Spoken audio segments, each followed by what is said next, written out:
اعوذ باللہ من الشیطان الرجیم بسم اللہ الرحمن الرحیم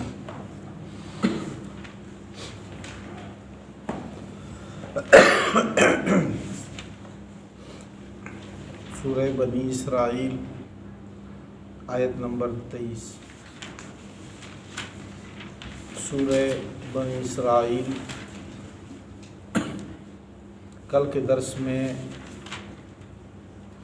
اس بات کا ذکر ہوا تھا کہ انسان اپنی فطرت کے لحاظ سے جلد باز ہے۔ بسا اوقات وہ انسان اللہ سے عذاب اور شر بھی ایسے ہی جلدی مانگتا ہے جیسے اس کو خیر مانگنا چاہیے تھا۔ اس کے ساتھ اس کا بھی ذکر ہوا تھا کہ ہر انسان کی جو تقدیر ہے وہ اس کی گردن میں رکھی ہوئی ہے اور ہر بندہ اس تقدیر کے مطابق چل رہا ہے، وہ تقدیر اس کے اوپر غالب ہے۔ اسی طرح جو بندہ اللہ جل شانہ سے دنیا مانگتا ہے، دنیا کی طرف اس کا جھکاؤ ہوتا ہے، تو اللہ فرماتے ہیں عجلنا لہ فیہا ما نشاء لمن نرید ثم جعلنا لہ جہنم، کہ دنیا کا طالب اس کو دنیا ہم اپنی مرضی کا دیں گے، یہ نہیں جتنا ہم سے طلب کرے اتنا دیں گے، اور جو طلب کرے گا دنیا ہم اس کو دنیا دیں گے، ایسے نہیں۔ ما نشاء جتنا ہم چاہیں، لمن نرید جس کے لیے ہم چاہیں ہم اس کو دیں گے دنیا، لیکن آخرت پھر اس کی نہیں ہوگی۔ ثم جعلنا لہ جہنم، اور جو بندہ آخرت کا طالب ہو تو اللہ جل شانہ اس کو آخرت بھی دیں گے، دنیا بھی اس کو دیں گے، اور آخرت کے طالب جو بھی ہے جتنا بھی مانگتے ہیں اللہ اس سے کئی گنا اس کو زیادہ دیتا ہے اور ہر ایک کو دیتا ہے۔ آخرت کے لحاظ سے جو ہے وہ فرق ہے۔ اس میں آج کی جو آیات ہیں اس میں اللہ جل شانہ نے یہاں سے تقریباً 15 امور کا ذکر ہے، 15 اصول کا ذکر ہے کہ ایک اسلامی معاشرہ، ایک اسلامی مملکت جن 15 اصولوں کے اوپر قائم ہوگی، ایک اسلامی معاشرے میں یہ 15 اصول اور ضابطے ہونے چاہیے، تو وہ ذکر ہے اس میں، اور بہت تفصیل سے ذکر ہے اس میں۔ اللہ جل شانہ نے ایک ایک چیز کو، ہلکی چھوٹی چھوٹی چیز کو بھی اللہ تعالیٰ نے بالکل واضح کر کے سمجھایا ہے۔ ہم 15 سپارہ تقریباً پڑھ چکے ہیں۔ یہ 15 سپارے میں، اس 15 سپاروں میں آپ نے پیچھے دیکھا ہوگا کہ اللہ جل شانہ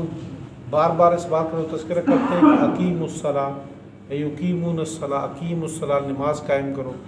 نماز قائم کرو۔ تقریباً قرآن پاک میں 700 سے زیادہ مرتبہ قرآن پاک اللہ یہ نماز کا ذکر ہے، لیکن اگر آپ اس کی وضاحت قرآن پاک سے پتہ کریں کہ نماز کتنے وقت فرض ہے، کتنی رکعتیں فرض ہیں، ہم نماز کس انداز میں پڑھیں، تو قرآن پاک اس بارے میں خاموش ہے۔ آگے حدیث اس کی تفسیر کرتی ہے کہ نماز 5 وقت فرض ہے، اس کی رکعتیں اتنی ہیں، رکعتوں میں یہ پڑھنا ہے، رکعت کی ترتیب یہ ہوگی، اس میں رکوع اتنے، سجدے اتنے، ساری ترتیب باقی حدیث سے ملتی، قرآن پاک سے نہیں ملتی۔ یعنی قرآن پاک میں یہاں تک بھی نہیں ہے کہ تمہاری پر 5 وقت نماز فرض ہے اور تم 5 وقتوں میں پڑھو، 5 وقت کون سے ہیں، یہ بھی نہیں ہے۔ وہ آپ صلی اللہ علیہ وسلم نے خود ذکر کی ہے، لیکن جہاں اخلاقی امور کا تذکرہ ہے تو اخلاقی امور میں اللہ جل شانہ نے وضاحت کے ساتھ چھوٹی چھوٹی چیزوں کو بھی رعایت رکھی ہے، خیال رکھا ہے، اور انسان کو، ہم لوگوں کو سمجھانے کے لیے بالکل واضح طور پر جو ہے وہ ذکر کی ہے اس چیز کو۔ اب جیسے یہاں پر پہلی جو آیت ہے وَقَضَىٰ رَبُّكَ أَلَّا تَعْبُدُوا إِلَّا إِيَّاهُ، اللہ نے اس بات کا فیصلہ کیا ہے کہ تم لوگ اللہ کے علاوہ کسی کی عبادت نہیں کرو گے، اللہ کے ساتھ شرک نہیں کرو گے۔ یہ وہ گناہ ہے کہ جس کی معافی نہیں ہے۔ ان اللہ لا یغفر ان یشرک بہ ویغفر ما دون ذلک لمن یشاء، شرک کی معافی نہیں ہے، اس کے علاوہ جو چاہے گناہ اس کو اللہ جل شانہ معاف کر دیتے، چھوٹا گناہ ہو، صغیرہ ہو یا کبیرہ ہو۔ اور جہاں اللہ تعالیٰ نے اپنے حقوق کا تذکرہ کیا ہے وہاں ساتھ متصل اللہ تعالیٰ نے والدین کے حقوق کا ذکر کیا ہے، یہاں پہ بھی ذکر کیا ہے، اور پہلے سپارے میں بھی جہاں اللہ تعالیٰ نے بنی اسرائیل سے عہد لیا تھا وَإِذْ أَخَذْنَا مِيثَاقَ بَنِي إِسْرَائِيلَ لَا تَعْبُدُونَ إِلَّا اللَّهَ وَبِالْوَالِدَيْنِ إِحْسَانًا، بنی اسرائیل سے جن 10 باتوں کا ذکر عہد لیا تھا، ان 10 باتوں میں پہلا یہ تھا کہ اللہ کے علاوہ کسی کی عبادت نہیں کرنی، اور دوسرا متصل یہ تھا کہ والدین کے ساتھ حسن سلوک کا معاملہ کرنا ہے۔ یہاں پر بھی وہی چیز ہے کہ والدین کے بارے میں یہ ارشاد ہے کہ وبالوالدین احسان، والدین کے ساتھ احسان کا معاملہ کرنا۔ احسان کا معاملہ یہ ہے کہ والدین نے جتنا ہم سے کیا ہے ہم اس سے زیادہ کریں ان کے ساتھ، جتنا ہمارے ساتھ وہ کر رہے ہیں ہم ان کے ساتھ اتنے برابر لیول پہ کریں، تو وہ احسان نہیں ہے، وہ برابری کا لیول ہے۔ چونکہ جس وقت بچہ جوان ہوتا ہے تو والدین کی جو عمر ہوتی ہے وہ بڑھاپے تک بندہ پہنچ جاتا ہے، تو بڑھاپے کی جو عمر ہوتی ہے تو اس میں بسا اوقات بندے کی سمجھ اس طرح نہیں رہتی، یا بندہ اپنے جو جذبات ہوتے ہیں وہ اپنے اس پہ کنٹرول نہیں رکھ سکتا، چھوٹی چھوٹی چیزوں پہ وہ خفا ہوتا ہے، اور وہ اس کی بچی کی مثال بن جاتی ہے کہ وہ چھوٹی چھوٹی چیزوں پہ راضی ہوتا ہے، کیونکہ وہ ساری زندگی کی کمائی جو ہے وہ اپنی اولاد پہ لگا دیتا ہے، اس کے لیے وہ اولاد ہی ساری کھیتی ہے، ساری زندگی کی کمائی وہ اولاد ہی ہے، اور جب وہ اولاد کی طرف دیکھتا ہے تو اس کو چھوٹی چھوٹی سی حرکت بھی وہ بڑی محسوس ہوتی ہے اس کو۔ تو اس لیے اللہ تعالیٰ نے اولاد کو یہ کہا ہے کہ آپ اپنے والدین کے حق میں انتہائی مؤدب اور انتہائی باادب رہو ان کے بارے میں، اور یہ فرمایا کہ اما یبلغن عندک الکبر، اگر آپ کی زندگی میں والدین میں سے کوئی ایک یا دونوں بڑھاپے کی عمر کو پہنچ جائے، یعنی آپ جوان ہیں اور آپ کے والدین دونوں زندہ ہیں، تو اس سے بڑی خوش قسمتی اور کیا ہے، ایک ہے یا دونوں، تو یہی آپ کی جنت ہے، یہی ہماری جنت ہے کہ ان کو ناراض نہ ہونے دیں۔ حدیث میں آتا ہے کہ والد کی ناراضگی میں رب کی ناراضگی ہے، اگر کسی سے اس کا والد ناراض ہے تو یوں سمجھ لے کہ اس سے اللہ بھی ناراض ہے، کہ والد کو راضی رکھو تو اللہ بھی راضی ہے اس چیز میں۔ یہاں تو اس بات کا ذکر ہے، انشاءاللہ 21ویں سپارے میں ہم پڑھیں گے، اور پہلے بھی ہم پڑھ چکے کہ وہاں پر اللہ علیہ وسلم نے فرمایا کہ اگر آپ کے والدین مشرک ہو، جو اللہ کے سخت دشمن ہیں، جن کی معافی ہے ہی نہیں آخرت میں، انتہائی دشمن ہے، تب بھی یہ کہا کہ آپ والدین کے ساتھ انتہائی جو ہے اچھا رویہ رکھو، آپ کا رویہ ان کے ساتھ بہترین ہو، حسن سلوک آپ کو ہو۔ ٹھیک ہے، شرک اور کفر کے معاملے میں ان کی جو ہے بات نہ مانو، اس کے علاوہ یہ نہیں اگر وہ میرے دشمن ہیں، میری بات نہیں مانتے، تو اس کا مطلب یہ نہیں کہ آپ کے والدین نہیں ہیں، آپ اپنا حسن سلوک اسی طرح برقرار رکھو۔ حدیث میں آتا ہے، اللہ کے پیارے پیغمبر فرماتے ہیں، جس کا مفہوم ہے وہ ایک حدیث جس میں آپ صلی اللہ علیہ وسلم نے سیڑھی پر ممبر پہ قدم رکھتے ہوئے وہ 3 مرتبہ آمین کہی تھی، اور صحابہ نے بعد میں یہ پوچھا، اور آپ صلی اللہ علیہ وسلم نے فرمایا کہ اس وقت میرے پاس جبریل امین آئے تھے، اور اس میں 3 بد دعاؤں کو انہوں نے ذکر کیا، اور میں نے اس کے اوپر آمین کہی۔ اب دیکھیں کہ جبریل امین فرشتوں کے امام ہیں، سربراہ ہیں، بڑے ہیں، تو فرشتوں کے اندر سب سے اعلیٰ وہ بد دعا کر رہے ہیں، اور انبیاء کے اندر سب سے اعلیٰ کہ اللہ کے بعد جن کا مقام ہے وہ اس کے اوپر آمین کہہ رہے ہیں۔ تو یہ بد دعا کتنی خطرناک ہو جاتی ہے۔ ان بد دعا 3 میں سے ایک یہ بھی تھا کہ جو ہلاک ہو جائے وہ شخص جو اپنی زندگی میں اپنے بڑھاپے میں والدین کو پائے اور وہ ان کی خدمت کر کے جنت نہ کما سکے، تو یہ اس کی ہلاکت واقعی بنتی ہے۔ جس پہ آپ صلی اللہ علیہ وسلم نے آمین کہا، تو والدین کو راضی کرنا یہ انتہائی آسان ہے، ان کی بات مانی جائے۔ اگر کہیں اختلاف ہو بھی تو اختلاف والدین کے سامنے آواز اونچی کر کے نہ ہو۔ بسا اوقات گھر میں شادی کے بعد یہ معاملات زیادہ پیش آتے ہیں، ایک طرف بیوی ہوتی ہے، ایک طرف والدین ہوتے ہیں۔ اللہ تعالیٰ بیوی کے ساتھ بھی حسن سلوک کا معاملہ اس کا حکم دیتے ہیں، اللہ کے پیارے پیغمبر نے عمل کر کے بتلائے۔ دوسری طرف والدین ہے کہ بندہ ان کو بھی نہیں چھوڑ سکتا۔ اس وقت اس مرد کا امتحان ہوتا ہے کہ یہ نہ ایک طرف جھکاؤ کرے نہ دوسری طرف کرے، وہ ایک اپنے حسن سلوک سے بیوی کو بھی راضی رکھے اور اپنے ہی حسن سلوک سے والدین کو بھی راضی رکھے۔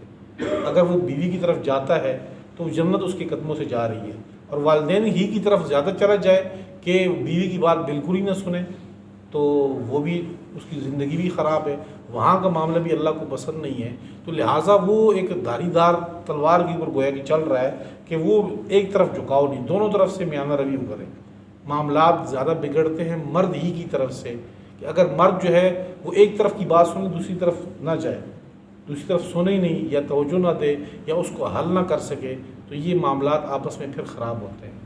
اس سے اللہ تعالیٰ سے دعا بھی کرتے رہیں، جیسے کہ خود دعا کا طریقہ اللہ نے یہاں پہ سکھایا بھی ہے کہ رب ارحمہما کما ربیانی صغیرا، آپ اللہ کے سامنے یہ پڑھتے رہا کرے، اے اللہ میرے والدین پر ایسے ہی رحم کر جیسے کہ بچپن میں انہوں نے مجھے پالا تھا جب میں چھوٹا تھا۔ ہر ایک کو پتہ ہے، یہ بندے کی جوان ہوتا ہے اس کو علم نہیں ہوتا، لیکن جب خود بندہ اپنی اولاد پالتا ہے، اولاد کو بڑا کرتا ہے، جن مشقتوں کا سامنا ہوتا ہے، اس وقت بندے کو اپنے والدین کا احساس ہوتا ہے کہ انہوں نے مجھے کیسے پالا ہے اور میرے اوپر جو ہے انہوں نے کیسے میری تربیت کی ہے۔ وہ احساس بندے کو تب ہوتا ہے جب وہ خود والد بنتا ہے، اس سے پہلے بندے کو اس چیز کا احساس قدرے کم ہوتا ہے۔ اور یہ واحد گناہ ہے والدین کی نافرمانی، کہ جس کے بارے میں آتا ہے کہ اس کی اللہ تعالیٰ آخرت پہ اس کو نہیں چھوڑتے۔ جو والدین کا نافرمان ہو، اس کا بد زبانی بد کلامی کر رہا ہو،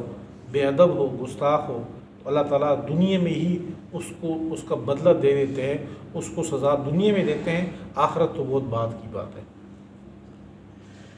اب یہ دیکھیں کتنی پیارے انداز میں اللہ تعالیٰ نے سمجھایا ہے ہمیں۔ وَقَضَىٰ رَبُّكَ، تیرے رب نے فیصلہ کیا ہے، اللہ تعبدوا الا ایہ، کہ تم عبادت نہیں کرو گے الا ایہ، مگر اسی ہی کی۔ وَبِالْوَالِدَيْنِ احسانًا، اور اس بات کا بھی فیصلہ کیا ہے کہ والدین کے ساتھ احسان کرنا۔ اما یبلغن، اگر کبھی وہ پہنچ جائیں، عندک، آپ کی زندگی میں، تمہاری زندگی میں، الکبر، بڑھاپے کو، احدہما، ان دونوں میں سے کوئی ایک، او کلاہما، یہ دونوں بڑھاپے کو پہنچ جائیں، فلا تقل لہما اف، تو ان کو اف تک نہیں کہنا۔ اب یہ نہیں کہ اف نہ کہو تو باقی جو مرضی کہو، اس کو گالی گلوچ و مار پٹائی اللہ معاف کرے، اس تک اف تک نہ کہو، کلمہ اف بھی زبان سے ادا نہ کرو۔ ولا تنہرہما، اور نہ ان کو جھڑکو، سخت زبان ان کو جھڑکنا نہیں ہے۔ وقل لہما قولا کریما، اور بات کرنی ہے ان کے ساتھ کریما، ادب کی گفتگو ان کے سامنے ہو، ایسے نہ ہو کہ ان کے سامنے آپ ان کو جھڑکو۔ وَخْفِضْ لَهُمَا جَنَاحَ الذُّلِّ مِنَ الرَّحْمَةِ، اور نیچے کرو، جھکا دو ان کے لیے عاجزی کا کندھا، من الرحمت، پیار سے، اپنے کندھوں کو ان کے سامنے جھکا دو پیار سے۔ وَقُلْ رَبِّ ارْحَمْهُمَا كَمَا رَبَّيَانِي صَغِيرًا، اور آپ یہ کہتے رہو کہ رب، اے میرے رب، ارحمہما، میرے والدین پر رحم کر، ان دونوں پہ ایسی ہی رحم کر، کما ربیانی صغیرہ، جیسے کہ انہوں نے میری بچپن میں پرورش کی ہے، جیسے پرورش کی ہے تو ایسے ہی ان کے اوپر جو ہے وہ رحم کرتے رہے۔ تو کتنی پیاری بات ہے یہ، ہم اپنے اولاد کو سمجھائیں، سکھائیں ان کو۔ اگر ہم اپنی اولاد کو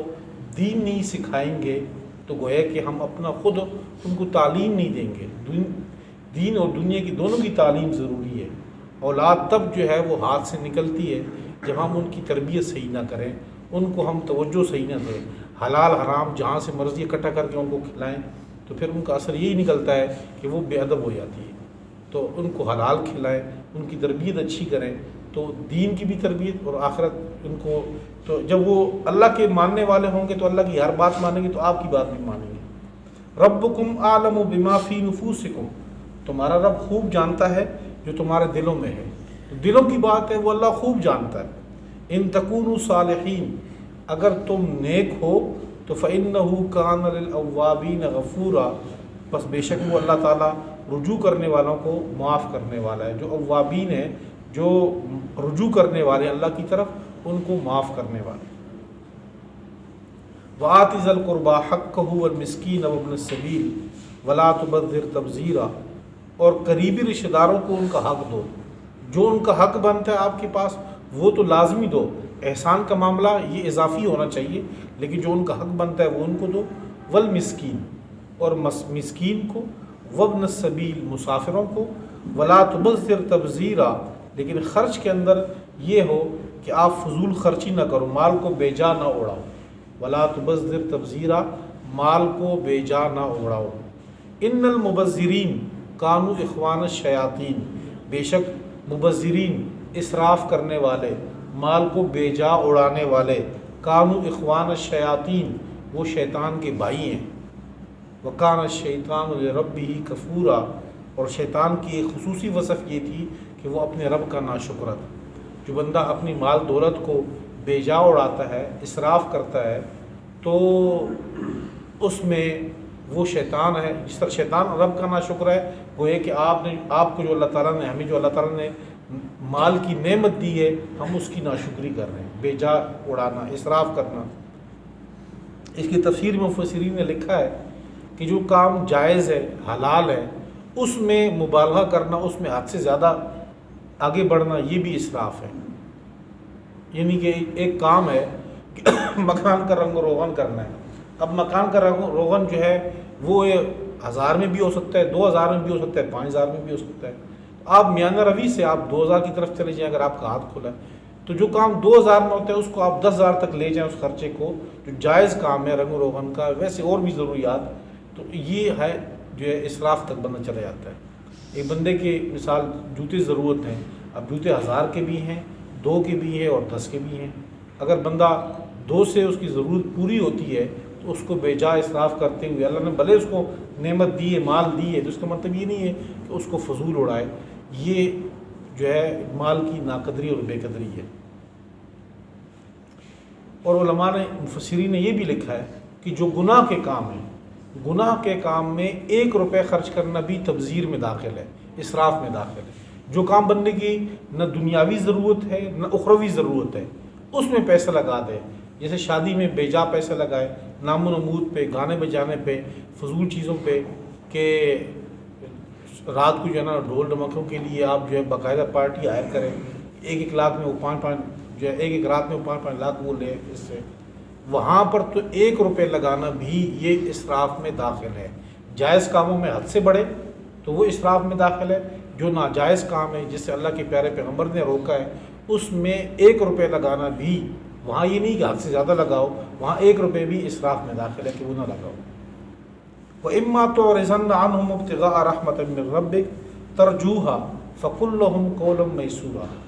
سوال کرنے والے انسان کے سامنے ہاتھ پھیلاتے ہیں، بسا اوقات انسان کے پاس ہوتا ہے تو دے دیتا ہے، اور بسا اوقات نہیں ہوتا، یا یہ سمجھتا ہے کہ میں اگر اس بندے کو پیسے دوں تو یہ میرے پیسے غلط جگہ پہ خرچ کرے گا، پاؤڈر پیے گا، یا یہ ہے کہ اس بندے کی جو ظاہری صورتحال ہے کہ اگر میں اس کو پیسے دوں، بھیک دوں، تو یہ اس سے مزید خرابیاں پیدا ہوں گی، اس کی اپنی اخلاق خراب ہوں گے،